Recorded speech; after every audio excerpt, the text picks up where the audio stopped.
Hey everyone, channel पर वापस स्वागत है। अगर आप इस साल अपना इनकम टैक्स रिटर्न फाइल करने की सोच रहे हैं तो यह वीडियो आपके लिए है।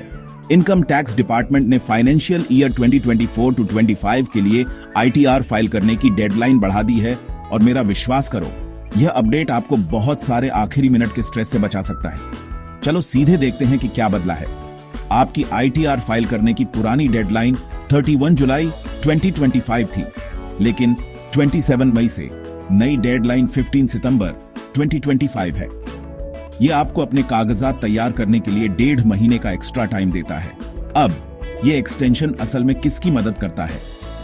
यह मुख्य रूप से उन लोगों के लिए है जिनके अकाउंट्स को ऑडिट करने की जरूरत नहीं होती। तो अगर आप एक सैलरीड एम्प्लॉय हैं, एक पेंशनर हैं, एक फ्रीलांसर हैं या एक छोटा बिजनेस चला रहे हैं, तो यह बढ़ी हुई डेट सीधे आप पर लागू होती है। अगर आपके अकाउंट्स ऑडिट के अधीन हैं, तो मत भूलना, आपकी डेडलाइन आमतौर पर 31 अक्टूबर होती है।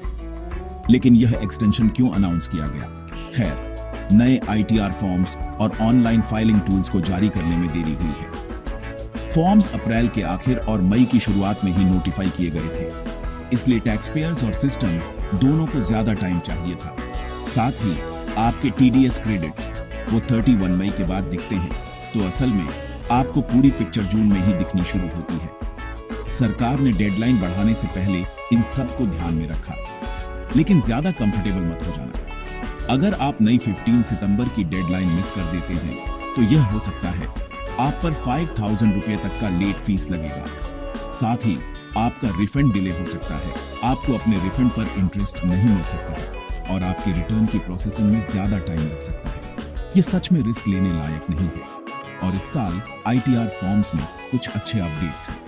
उदाहरण के लिए, अगर आप एक सैलरीड इंडिविजुअल हैं या प्रिजम्पटिव टैक्सेशन स्कीम के तहत हैं, तो आप अब सिंपलर आईटीआर 1 और आईटीआर 4 फॉर्म्स का उपयोग कर सकते हैं, भले ही आपके पास सालाना 1.25 लाख रुपए तक का लॉन्ग टर्म कैपिटल गेन्स हो।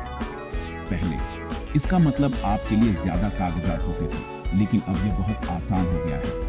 साथ ही कुछ टैक्स रेट्स और रिपोर्टिंग थ्रेशोल्ड्स बदल गए हैं, तो डबल चेक करें कि आप पर क्या लागू होता है। तो आपको अभी क्या करना चाहिए? अपने डॉक्यूमेंट्स इकट्ठा करना शुरू करें। Form 16, annual information statement, bank statement, और सुनिश्चित करें कि आपका पैन और आधार लिंक है।